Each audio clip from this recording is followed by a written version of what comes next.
I opened my eyes to the familiar crack in my childhood bedroom ceiling, and my heart stopped. No, no, this wasn't possible. The ceiling fan wobbled the same way it had when I was 17.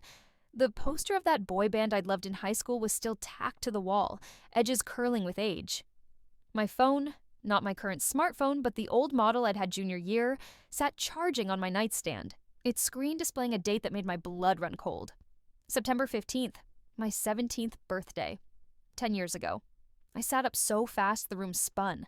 My hands, they were smaller. The scar from the car accident that would happen in 3 years wasn't there yet. My body felt different, lighter, younger. The chronic pain in my back from sleeping on that terrible air mattress in my last apartment was gone. Because I hadn't lived in that apartment yet. Because that apartment, that life, everything that had happened in the last decade, it was all ahead of me. Or it had been. In another life. A life where I died alone in a hospital bed at 27, drowning in debt I hadn't created, my credit destroyed, my sister nowhere to be found even though she'd promised to visit. My sister? The thought of her made rage boil up inside me so hot and sudden I had to grip the edge of my mattress. Claire? My older sister by 3 years. The golden child. The favorite. The one who'd ruined my entire life and smiled while doing it.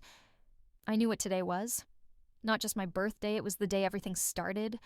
The day Mom and Dad would take us both to the bank to teach us financial responsibility. The day I'd get my first real credit card. A secured card with a $500 limit that Dad had helped me apply for. The day Claire would ask to borrow it for an emergency. The day I'd say yes, because I loved her, because she was my sister, because I'd believed her when she said she'd pay me back by the end of the month. She never did.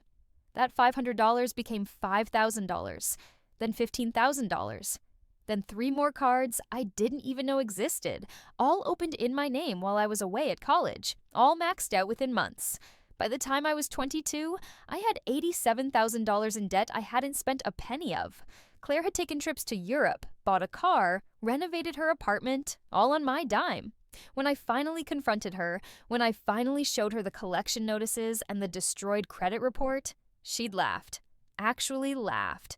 "What are you going to do about it?" she'd said. "Tell Mom and Dad? So they'll never believe you? I'm their perfect daughter.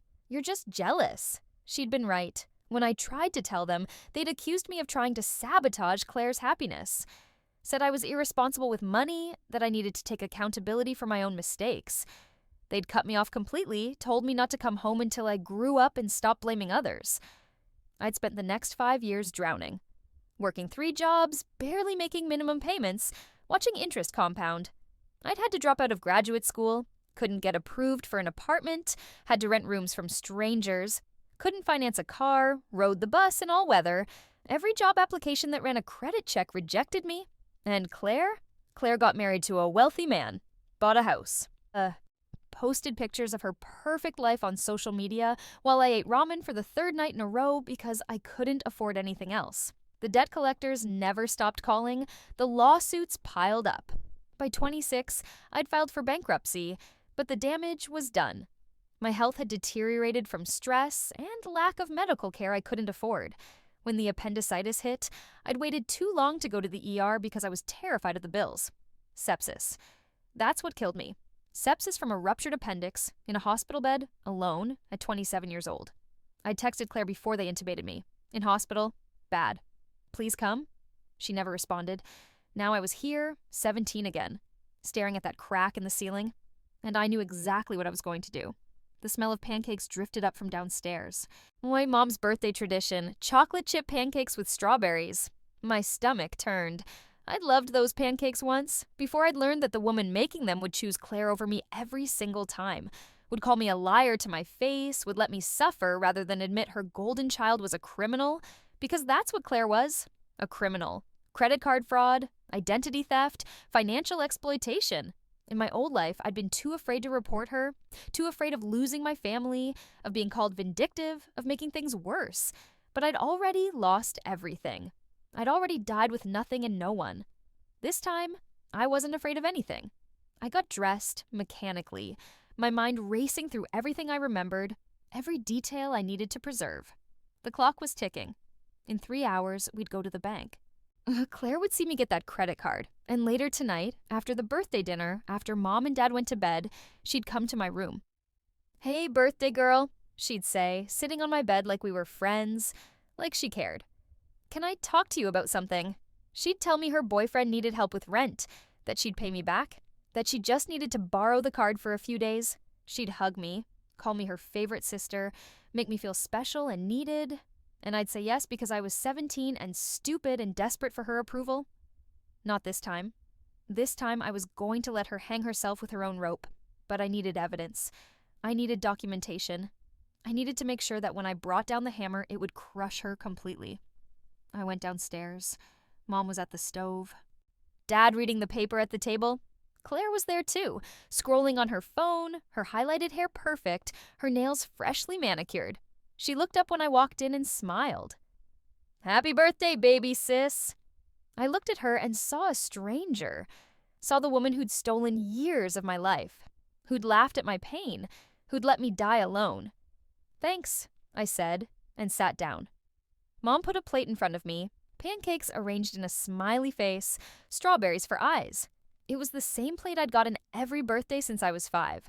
In my old life, I'd taken a picture of it, posted it online with a heart emoji. Now, I just picked up my fork and ate. "So, 17, Mom said brightly. "Ready to go to the bank later? Your dad and I thought it would be good for you to start building credit early." "Very responsible," Dad added from behind his paper. "Claire's had her card for 3 years now, and she's been very sensible with it. I nearly choked on my pancake. Sensible. Claire, the woman who would max out 7 credit cards over the next decade, who would rack up $127,000 in fraudulent charges across my accounts by the time I was 25. "Yeah," I managed. "I'm looking forward to it." Claire was watching me with an odd expression. "You okay? You seem different." Of course I seemed different. I was different. I was a 27-year-old woman who died in debt and despair, trapped in the body of her teenage self. I was different in ways she couldn't begin to imagine. "Just thinking about the future," I said, meeting her eyes. She smiled and went back to her phone. She had no idea. The bank was exactly as I remembered. The same bored teller, the same posters about competitive interest rates, the same uncomfortable chairs in the waiting area. Mr. Patterson, the banker who'd helped our family for years, greeted us warmly and ushered us into his office. "So, Miss Emma," he said to me, pulling up forms on his computer, "your parents mentioned you're interested in starting to build credit. Very smart at your age." In my old life, I'd been nervous, excited, felt so grown up. Now I just nodded and watched as he explained APR and minimum payments and credit utilization. I already knew all of this. I'd learned it the hard way, watching my score plummet into the 400s while Claire maxed out card after card. "We'll start you with a secured card," Mr. Patterson said. $500 limit. You deposit $500 as collateral, and as long as you make on-time payments, we'll review for a limit increase in 6 months. I filled out the application, signed the documents. Dad transferred $500 from his account to mine, then to the secured account. Within 20 minutes, I had a shiny new credit card with my name embossed on it. "Congratulations," Mr. Patterson said. "Use it responsibly, and this will set you up for a great financial future." I slid the card into my wallet, hyper-aware of Claire's eyes on it. I could practically see the gears turning in her head. She was already planning, already calculating how she'd get it from me. In the car on the way home, she leaned forward from the back seat. "That's so exciting, Em. You're so grown up now." "Yeah," I said flatly. "You know, if you ever need advice about credit cards or anything, I'm here for you." I bet she was. That night, after the birthday dinner at my favorite restaurant, Italian, where I ordered the chicken parmesan I'd loved as a teenager, after the cake and the presents, a laptop for college. I'd sold it within 2 years in my old life, desperate for rent money. After Mom and Dad went upstairs, Claire appeared in my doorway. Right on schedule. "Hey," she said softly, "can I come in?" I was sitting at my desk, laptop open, pretending to browse college websites. "Sure." She closed the door behind her and sat on my bed, just like I remembered. She looked concerned, troubled. It was a good act. I'd fallen for it completely the first time. "I need to talk to you about something," she said. "It's kind of embarrassing, but you're the only one I can trust." I turned to face her, keeping my expression neutral. "What's up?" It's my boyfriend, Jake. You know Jake, right? I did. Jake was a loser who'd cheat on Claire in 2 months. But right now he was the love of her life. In my old life, she'd made me feel so special that she was confiding in me about him. He's in trouble, Claire continued. His roommate bailed on him and he's short on rent. If he doesn't come up with $500 by next week, he'll get evicted. There it was. The exact same story. The same amount. The same urgency. That sucks, I said. Yeah, she twisted her hands together. The thing is, I would help him, but my card is maxed out. I bought textbooks and stuff for next semester. I won't get paid for my job for another 2 weeks, and by then it'll be too late. She looked at me with big, pleading eyes. I know you just got your credit card today, and I know this is a lot to ask, but could I maybe borrow it? Just for a week or two until I get paid. I'll pay you back immediately, I promise. I would never ask if it wasn't an emergency. In my first life, I'd said yes immediately. I'd felt so trusted, so needed. My big sister was confiding in me, treating me like an equal. Of course I'd helped. Now I looked at her and saw the manipulation, the calculated vulnerability. The way she'd practiced this, timed it for late at night when I'd be tired. When Mom and Dad couldn't overhear, when I'd feel like we were sharing a secret. I don't think that's a good idea, I said. She blinked. What? I just got the card today. I'm not comfortable lending it out. I'm not asking you to lend it out to a stranger, Em. I'm your sister. Her voice had an edge now. And it's not like you need it for anything. You're 17. What are you going to buy? That's not the point. It's my card, my responsibility. Mr. Patterson said I should only use it for my own purchases. Claire's expression shifted, hardened. Are you serious right now? Jake could lose his apartment. Then Jake should ask his parents for help. Or his friends. Why is it my problem? Because I'm asking you for help. She stood up, her voice rising. I can't believe you're being so selfish. This is literally just a piece of plastic. You're really going to let Jake become homeless over this? I'd heard this before, in my old life, when I'd finally tried to get my cards back after 3 months. The same manipulation, the same twisting of reality to make me the villain. I'm not making Jake homeless. His roommate did that. And his failure to plan isn't my emergency. Wow, Claire laughed.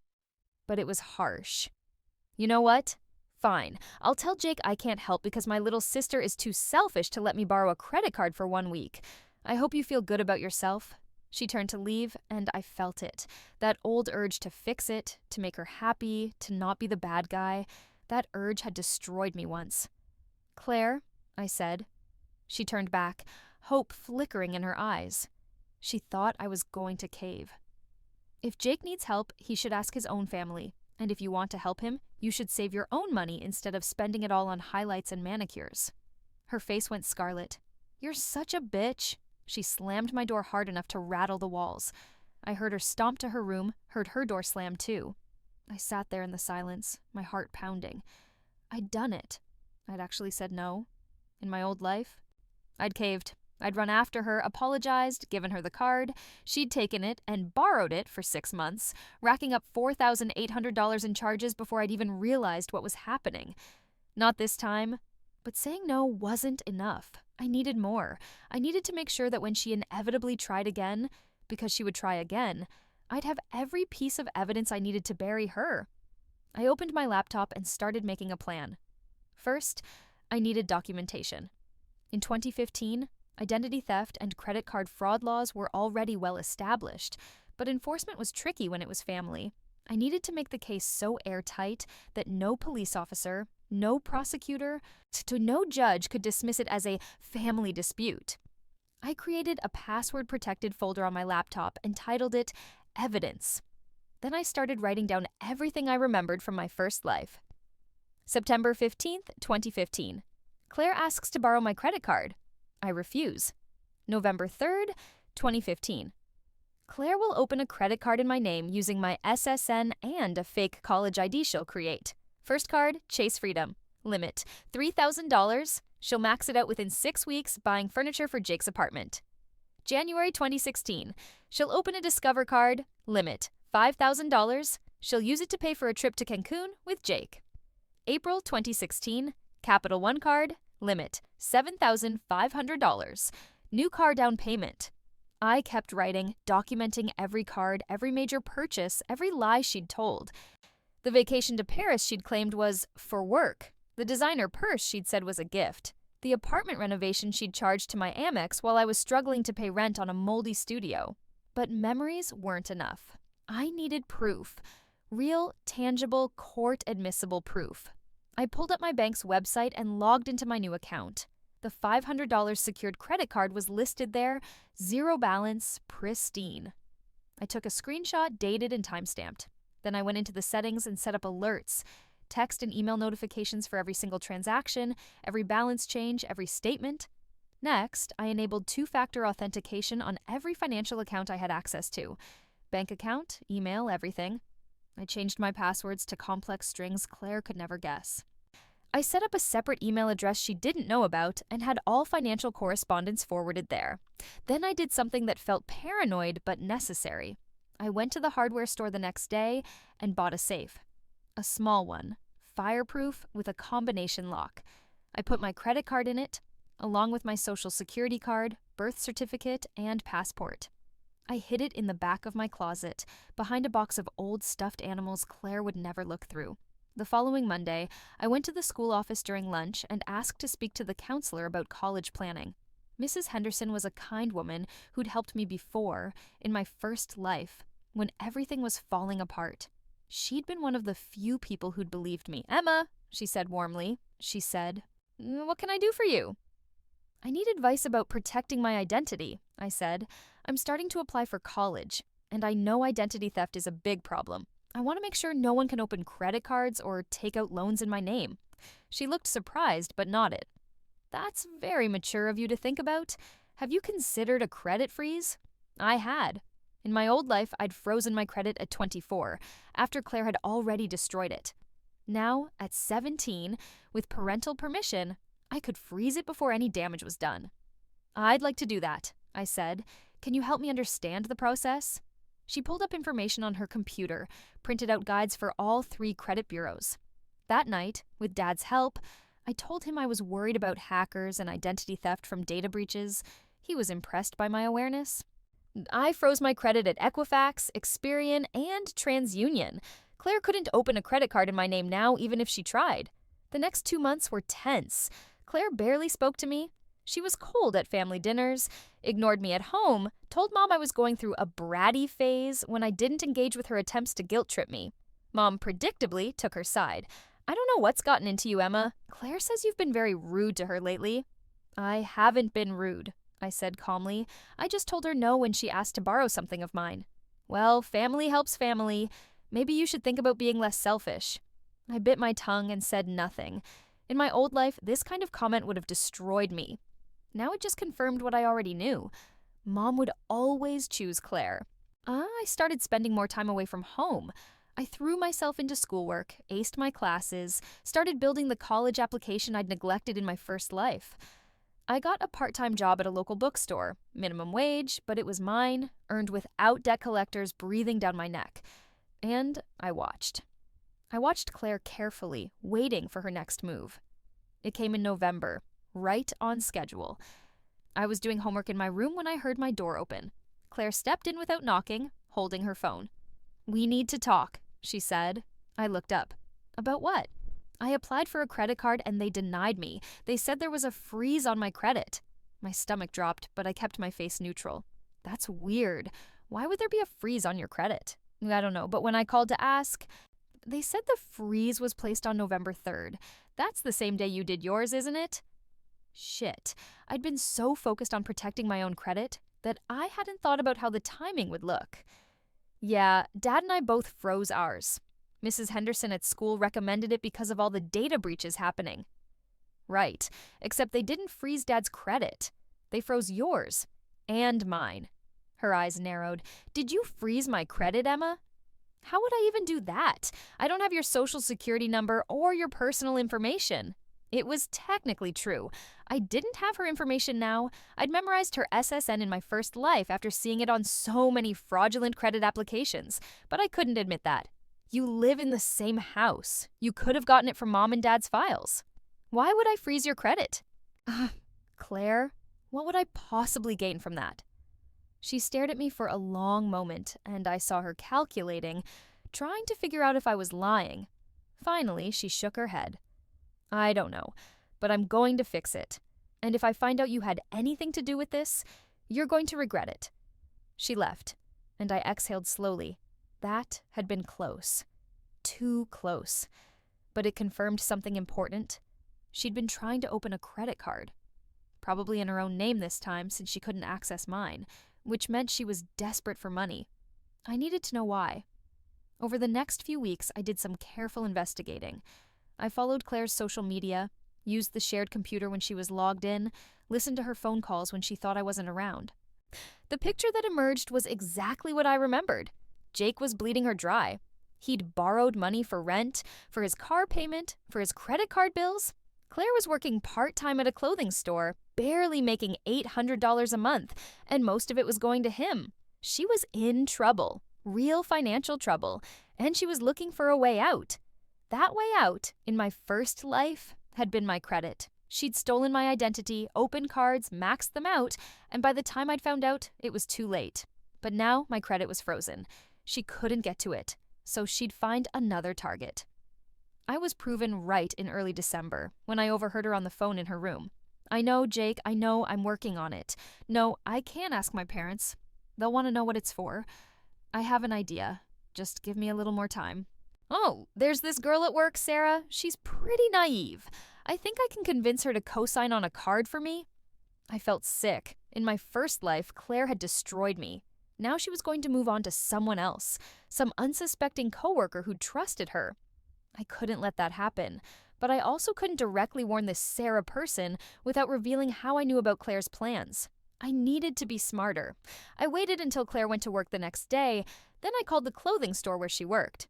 Hi, is Sarah there? This is Sarah, a cheerful voice answered. Hey, Sarah, you don't know me, but I need to warn you about something. There's a scam going around where people try to convince their friends and coworkers to co-sign on credit cards, then they max them out and leave the co-signer with the debt. Has anyone approached you about anything like that? There was a pause.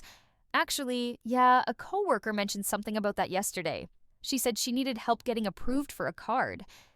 Don't do it, I said firmly. I don't care who it is or what their reason is. Never co-sign on credit cards or loans unless you're prepared to pay the full amount yourself. Oh my God, thank you. I was actually thinking about helping her because she seemed really desperate, but something felt off. Trust your instincts. Good luck.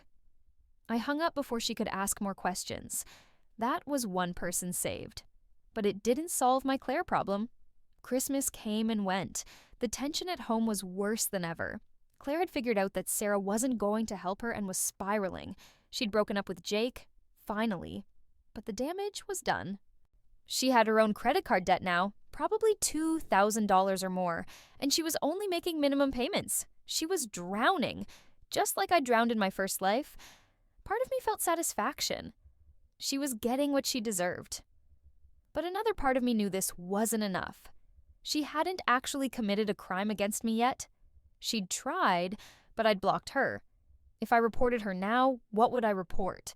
That she'd asked to borrow my credit card and I'd said no? That wouldn't destroy her. That wouldn't give her 20 felonies. I needed to let her commit the crimes. I needed to catch her in the act. The thought made me sick, but I knew it was necessary. In my first life, she'd gotten away with it because I'd been too afraid to report her until years later, when the statute of limitations was running out, when evidence was murky, when it was just my word against hers. This time, I needed irrefutable proof. So I started setting traps.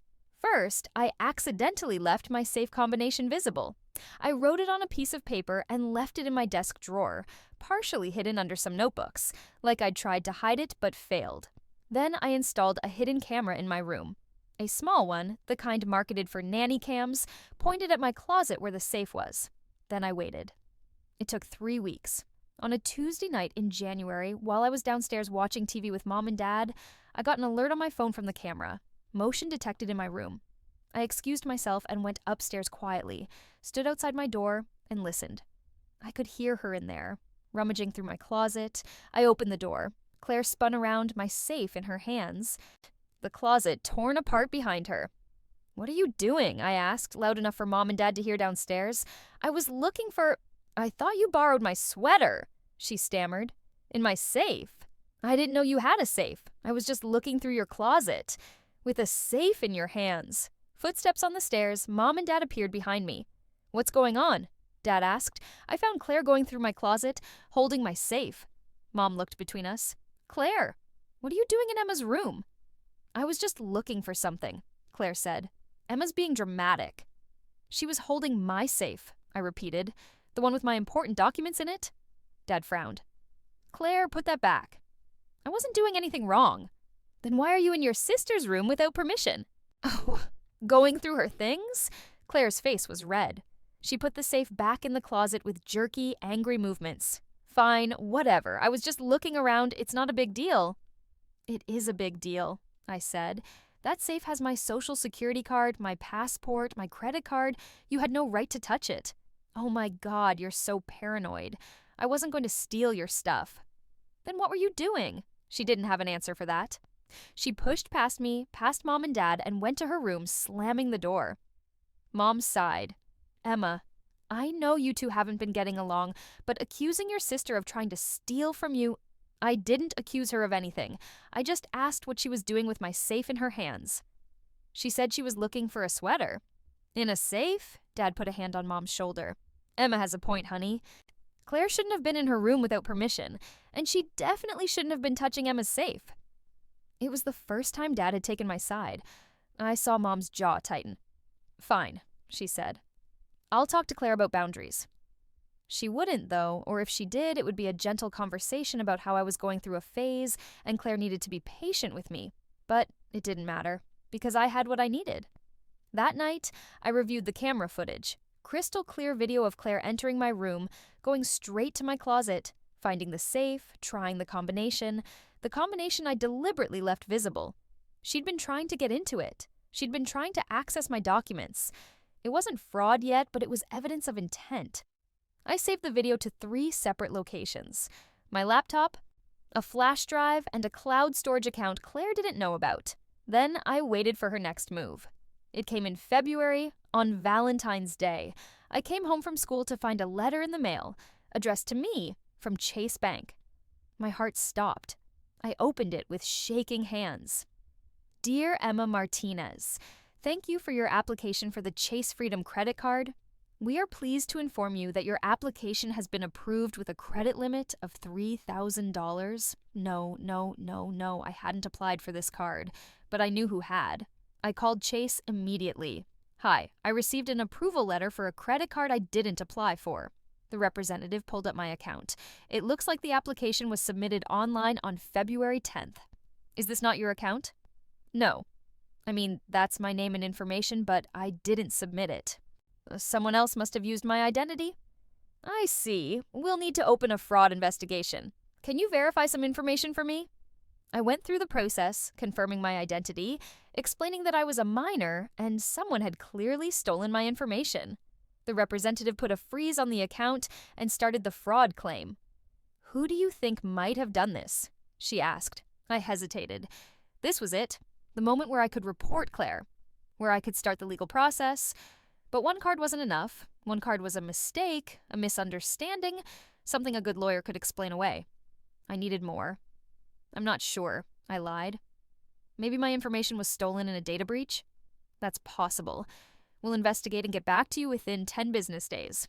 In the meantime, the card will be canceled and you won't be responsible for any charges." I hung up and sat there, my mind racing. She'd done it. She'd actually tried to open a card in my name. Even with the credit freeze, she must have found a way to lift it temporarily, maybe by calling the bureaus and pretending to be me, answering my security questions with information she knew from living in the same house. I checked my credit monitoring app. Sure enough, there was a new inquiry from Chase on February 10th, and the credit freeze I'd put in place. It had been temporarily lifted on February 9th. She'd called and lifted it. She'd impersonated me. That was a crime. Identity theft, fraud, possibly wire fraud since she'd done it online. But I needed more evidence. I needed to catch her in the act, needed to show a pattern. So I did something risky. I unfroze my credit. I called all 3 bureaus and lifted the freeze, making it easier for Claire to succeed next time. Then I set up the most comprehensive credit monitoring possible. Alerts for every inquiry, every new account, every balance change. And I waited. She tried again in March. A Discover card. $5,000 limit. I let it go through. Let her activate it. Let her make her first purchase. $347 at Target. I documented everything. Screenshots of the approval email, sent to my secret email address, which I'd set up to receive all credit notifications. Photos of the card when it arrived in the mail, before Claire could intercept it. Records of every transaction. Then I called Discover and reported it as fraud. Just like with Chase. April brought a Capital One card. $7,500 limit. I let it happen. Documented it. Reported it. May was American Express. $10,000 limit. June was Citi. $5,000 limit. By July, Claire had opened 6 credit cards in my name. She'd charged over $30,000 in fraudulent purchases. She'd been to Miami, bought a used car, renovated her new apartment. She'd moved out in May, thank God, bought designer clothes and expensive dinners. And I had documentation of every single crime. 6 counts of identity theft, 6 counts of credit card fraud, multiple counts of wire fraud for the online applications, forgery for the signatures she'd faked, probably more charges I wasn't even aware of. But I wasn't done yet. Because in my first life, Claire hadn't stopped at credit cards. She'd also taken out loans. Student loans in my name, even though I was the one in college and she'd already graduated. Personal loans from online lenders. Even a car loan, though she'd defaulted on it and the car had been repossessed, tanking my credit further. I needed to catch her doing all of it. So, I waited through the summer, started my senior year of high school, applied to colleges, real ones this time, schools I actually wanted to attend, with financial aid packages I could actually manage, because my credit was being carefully protected and monitored. And I watched as Claire spiraled. She posted pictures of her new car on Instagram, her renovated apartment, her vacation photos. She looked happy, successful, like she had it all figured out. But I knew the truth. She was drowning in debt. Minimum payments were coming due on all those cards, and she was barely making them. Her part-time job wasn't enough. She'd moved on from the clothing store to a job at a restaurant. But she was still only making maybe $2,000 a month, and her rent alone was $1,200. She needed more money. In my first life, she'd taken out a student loan in my name in September of my senior year, right when I was applying to colleges. She'd used my FAFSA information, forged my signature, borrowed $12,000 from a private lender, and spent it all within 3 months. I knew it was coming. I set up alerts on FAFSA, on the National Student Loan Database, on every private lender I could think of. I checked my email obsessively. The application came through on September 15th, my 18th birthday, the same day I'd gotten my first credit card exactly 1 year ago. Sally Mae, private student loan, $15,000. She'd used my FAFSA information, my social security number, my school information. She'd listed my name, my address, everything. The only difference was the bank account for disbursement. Hers, not mine. I let it process, let it get approved, let the money get disbursed to her account. Then I reported it. But this time, I didn't just report it to the lender. I reported it to the police. I walked into the station on a Tuesday afternoon after school, carrying a binder 3 inches thick. Every piece of evidence I'd collected over the past year, credit card statements, bank records, emails, screenshots, the video of Claire in my room with my safe, application records, transaction histories, everything. I need to report identity theft and fraud, I told the officer at the desk. He looked me up and down, 18 years old, in my school uniform, clutching a binder. Okay, let me get someone from financial crimes. Detective Sarah Morrison was in her 40s, sharp-eyed. No nonsense. She led me to an interview room and sat down across from me. Tell me what happened, she said. I opened the binder and started from the beginning. I told her about Claire asking to borrow my credit card the day I got it, about freezing my credit and finding her in my room with my safe, about the 6 credit cards opened in my name, the $30,000 in fraudulent charges, the student loan, all of it.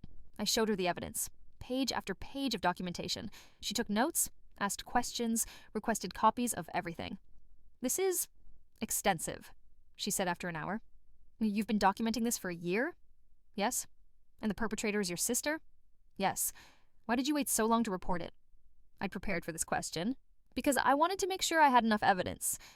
I know cases like this can be hard to prosecute, especially when it's family. I didn't want her to be able to talk her way out of it or claim it was a misunderstanding. I wanted it to be absolutely clear that she committed these crimes deliberately and repeatedly. Detective Morrison studied me for a long moment. That's very calculated for an 18-year-old. She stole my identity and ruined my credit before I even had a chance to use it, I said. I wanted justice. She nodded slowly.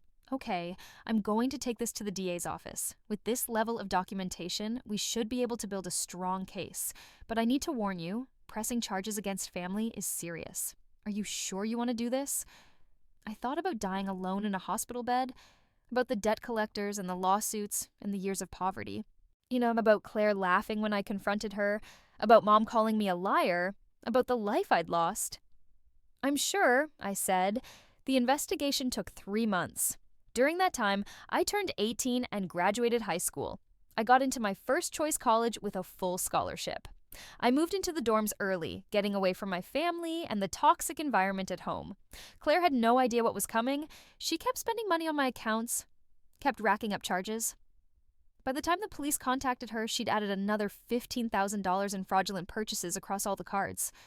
The arrest happened on a cold morning in December. I wasn't there for it.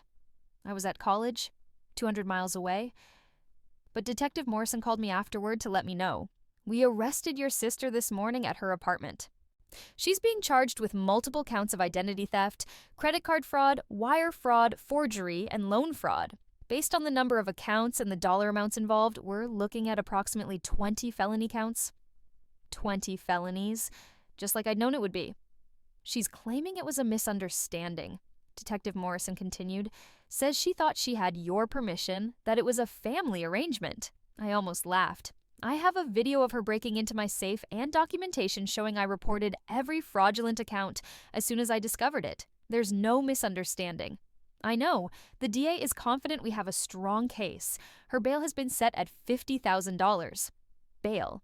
Claire would have to call Mom and Dad, ask them to pay to get her out. She'd have to tell them what she'd done. Part of me wished I could see that conversation.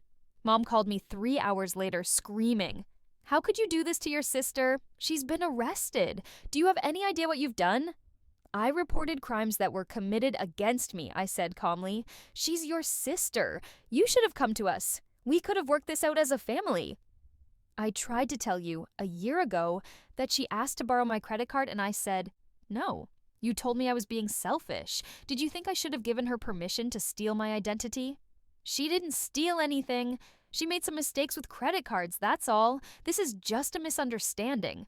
She opened 7 credit cards in my name without my permission and charged $45,000. She took out a student loan in my name and stole the money. That's not a misunderstanding. Ugh, that's felony fraud. You're tearing this family apart. No, Mom. Claire did that when she decided to commit crimes against me. I'm just making sure she faces the consequences. Your father and I can't believe you do this. We raised you better than this. You raised me to be honest and follow the law. That's exactly what I'm doing. She hung up on me. Dad called the next day, calmer, but no less disappointed. Emma, please, drop the charges. We'll make sure Claire pays back every penny. We'll get her help, but pressing charges like this, it'll ruin her life. She tried to ruin mine, I said. She stole my identity, destroyed my credit before I even had a chance to build it. She committed crimes against me repeatedly for over a year. Why should I protect her from the consequences of her own actions? Because she's family. Family doesn't steal from each other, Dad. Family doesn't commit fraud. If she'd done this to a stranger, you'd want her prosecuted. Why is it different because I'm her sister? He didn't have an answer for that. I'm not dropping the charges, I said. I'm sorry. Then don't bother coming home for Christmas, he said quietly. Your mother and I need to focus on helping Claire through this. We can't have you here making things harder. Okay, I said. He seemed surprised I didn't fight him on it. But why would I? They'd made their choice. They'd chosen the daughter who'd committed crimes over the daughter who'd been victimized. I'd expected nothing less. The case moved forward. The DA's office built their case using all my documentation. Claire's public defender tried to argue for a plea deal. She'd pay restitution, do community service, probation, anything to avoid prison time, but the DA wasn't interested. The case was too solid, the evidence too overwhelming. This was a slam dunk conviction, and they wanted to make an example of it. Identity theft was a growing problem, especially family-to-family theft that often went unreported. They wanted to send a message. The trial was scheduled for March.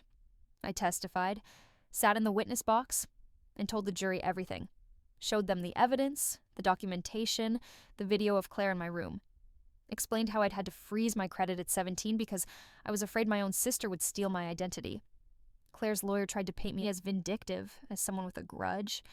Isn't it true that you and your sister have had a contentious relationship? We had a normal sibling relationship until she tried to steal from me, I said. Isn't it true that you refused to help her when she asked to borrow your credit card? Yes, because it was my credit card and I had every right to say no. And isn't it true that you've been waiting for an opportunity to get revenge on her ever since? No, I've been protecting myself from someone who was trying to commit crimes against me. If she hadn't tried to open credit cards in my name, if she hadn't stolen my information and forged my signature, we wouldn't be here. The jury deliberated for 4 hours. Guilty on all 20 counts. The sentencing hearing was 2 months later. I sat in the gallery and watched as Claire stood before the judge, her lawyer pleading for leniency. Your Honor, my client is a 21-year-old woman who made some very poor choices. She has no prior criminal record. She's expressed deep remorse for her actions. We're asking for probation and community service, with restitution to be paid over time. The prosecutor stood. Your Honor, the defendant committed 20 felonies against her own sister over the course of more than a year. She showed no remorse until she was caught. She stole over $45,000, destroyed her sister's credit, and showed absolutely no regard for the harm she was causing. The people ask for significant prison time to reflect the severity of these crimes. The judge looked at Claire. Miss Martinez, do you have anything to say? Claire stood. She looked smaller somehow, diminished. Gone was the confident, arrogant woman who'd laughed at my pain. I'm sorry, she said, her voice shaking. I know what I did was wrong. I was desperate and I made terrible choices. I never meant to hurt Emma. She's my sister. I love her. I felt nothing. No sympathy, no satisfaction, just a cold, empty certainty that she was lying. She didn't love me. She'd never loved me. I'd been a resource to her, nothing more. The judge wasn't moved either. Miss Martinez, you committed serious crimes against a family member, someone who should have been able to trust you. You stole her identity, forged documents, committed fraud repeatedly over an extended period. The evidence shows these were calculated, deliberate acts, not impulsive mistakes. I'm sentencing you to 8 years in prison, with the possibility of parole after 4. You'll also be required to pay full restitution to your sister, plus court costs and fees. 8 years. In my first life, she'd faced no consequences at all. Had lived her perfect life while I drowned in debt. Had let me die alone. Now she was going to prison. The bailiff led her away. She looked back at me once, her face twisted with anger and betrayal. I looked back at her with nothing. No anger, no triumph, just the quiet satisfaction of knowing that justice had been served. Mom and Dad didn't speak to me after the sentencing, didn't call, didn't text. I got a terse email from Dad informing me that I was no longer welcome at family events, that they needed to focus on supporting Claire through this difficult time. I wrote back a single sentence. I understand. I didn't need them. I'd never needed them, really. They'd made it clear where their loyalty lay. I focused on college, graduated with honors, got into a good graduate program, built my credit carefully, responsibly. My score climbed to over 800 by the time I was 22. I got a good job, saved money, bought my first car with cash. I built the life I should have had the first time, the life Claire had stolen from me. The restitution payments came in slowly. Claire got a prison job making 50 cents an hour, and they garnished her wages. I'd get checks for $20, $30 every few months. It would take decades for her to pay back what she'd stolen, even with interest. I didn't need the money. I was doing fine, but I cashed every check anyway because it was a reminder. A reminder that actions have consequences, that you can't destroy someone's life and get away with it, that I'd won When Claire got parole after serving 4.5 years, I heard about it through the victim notification system. A letter informing me of her release date, her parole conditions, the restraining order that prohibited her from contacting me. I didn't care. She couldn't hurt me anymore. I heard through distant relatives that she was struggling, couldn't get a job with a felony record, couldn't get approved for an apartment, was living in a halfway house, working at a fast food restaurant, barely making ends meet. The life I'd lived in my first timeline, the life she'd condemned me to. Now it was hers. Mom and Dad reached out once, about a year after Claire's release, a tentative email asking if we could talk, if maybe we could try to rebuild our relationship. I thought about it for a long time. Thought about forgiveness, about second chances, thought about what it would mean to let them back into my life. Then I remembered dying in a hospital bed, alone. While they chose Claire over me, I wrote back, "No thank you." Some things can't be forgiven. Some relationships can't be repaired. They made their choice. I made mine. I'm 27 now, the same age I was when I died in my first life. But everything is different. I'm healthy. I'm successful. I have a career I love. Friends who care about me. A partner who treats me with respect and kindness. I have an 820 credit score and money in savings and a future that's bright and unlimited. I have everything Claire tried to take from me, and she has nothing but the consequences of her own actions. Sometimes I think about the fact that I let her commit all those crimes, that I could have stopped her earlier, who could have prevented her from racking up so much debt and so many felonies. But then I remember she made those choices, every single one. I didn't force her to open those credit cards, to forge my signature, to steal my identity. I just documented what she chose to do. I gave her enough rope to hang herself, and she tied the noose willingly.